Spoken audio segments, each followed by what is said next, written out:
All right, let's jump straight into this explainer. Today, we're going to totally demystify the core principles of Jeet Kune Do, and we're doing this so absolutely anyone can understand them. Literally, even if you've never thrown a punch in your entire life, you're in the right place. We're stripping away all the complicated jargon to make these concepts incredibly simple and beginner-friendly. By the end of this, you won't just know how Bruce Lee fought. You're going to understand how he thought, and honestly, how you can apply that exact same ruthless efficiency to your own everyday life. So, was Bruce Lee just an action movie star or a revolutionary martial arts philosopher?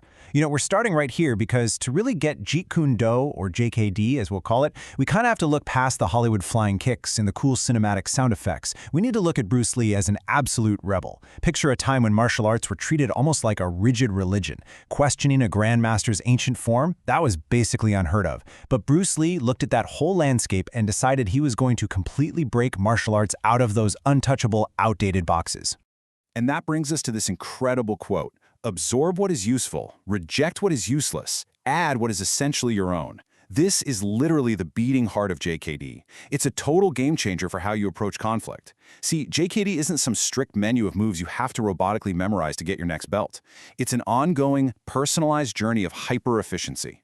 Think about how much time we waste, whether we're fighting or just living our lives, doing things just because, well, that's how it's always been done. JKD says, no way, test it. If it actually works in the real world, keep it. If it doesn't, ruthlessly toss it out. Now, over the decades, Bruce Lee's original teachings have occasionally gotten a bit muddled or mixed up with other fighting styles. So, to make absolutely sure we're looking at the most authentic, uncomplicated version of this art today, we're grounding our explainer directly in the teachings of Ted Wong. Ted was Bruce Lee's close private training partner, and he essentially dedicated his entire life to preserving Bruce's original, unfiltered methods. His whole approach is famous for focusing purely on simplicity and efficiency, which makes him the absolute perfect guide for a beginner's look at JKD. Okay, the big takeaway here is how JKD completely flips the script on traditional martial arts. Imagine trying to defend yourself on the street, but you're wearing a straitjacket. That's basically how Bruce Lee viewed traditional forms. They force you to fit into this rigid, predefined box. Traditional styles are the problem because they totally ignore your unique body type. But JKD, that's the solution, because it forms around you. It adapts to the individual fighter, recognizing that your speed, your body, and your abilities are completely unique. Section 1. Basic Combat Principles. The core pillars of JKD. Right, now that we've got the rebel mindset down, let's look at the actual macro principles that drive every single move in JKD. Let's start with center line theory. I want you to imagine an invisible line running straight down from the top of your head, right to your waist, splitting your body perfectly in half. Think of this center line like a high-speed highway that goes straight to your opponent's most vulnerable spots. If they throw a big, slow, looping punch from the outside, but you strike straight down the middle on that fast highway, mathematically, your strike just has to land first. It's basic geometry. You protect your center line and you completely dominate theirs. Building directly on top of that highway idea is the theory of facing.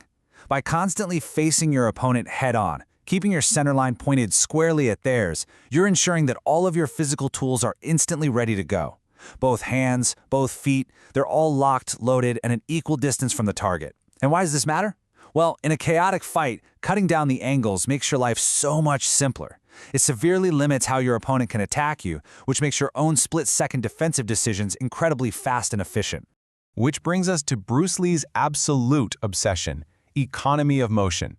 I want you to think of your physical energy like a strict daily budget. You've only got so much to spend, right? Now, a spinning, jumping kick might look amazing in a movie, but in reality, that costs you $10 of energy and takes way too much time. Why spend $10 when a direct, straight-line, $1 punch does the exact same job in half a second? JKD is all about trimming the fat, ditching the cinematic flair, and saving your energy budget for maximum, immediate impact. What's super interesting when we look at the original Arabic source material here is how meticulously it breaks down this economy of motion. It divides it into direct movement, continuous movement, and, this is the real game changer, simultaneous movement. This is a huge concept for beginners to grasp. It means you aren't blocking, pausing, and then punching. Nope, you're merging a defensive block and an offensive strike into one single time-saving action. Two separate beats become one explosive, fluid motion, completely overwhelming your opponent's reaction time. Section 2. On-guard stance and distances, the physical reality. Let's see how this incredible budget-saving efficiency actually works on a physical micro level. Enter the bijang, or the on-guard position. Just look at the raw mechanics here. Front foot pointing right at the target. Back foot at a 45-degree angle, with the heel just slightly raised. Actually, think of that raised heel like a sprinter waiting for the starting gun. It's essentially a coiled spring. Your weight is perfectly balanced. Look, this stance isn't trying to win a traditional beauty contest. It is a perfectly engineered launch pad designed entirely for explosive speed and instant reaction in any direction. From that launch pad, you've got to navigate physical space. And JKD brilliantly slices a fight into 4 distinct ranges based on distance. First up, the outside kicking range, using long weapons to keep them back. Next is punching range, closer, faster, and definitely more dangerous. Then we hit trapping range, where things get a bit messy and you're actively controlling their hands and elbows. Finally, grappling range, where all the space is gone and you're probably headed to the ground.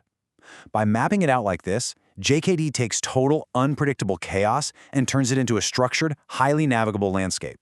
You instantly know exactly where you are and which tools cost the least amount of energy to use. Section 3.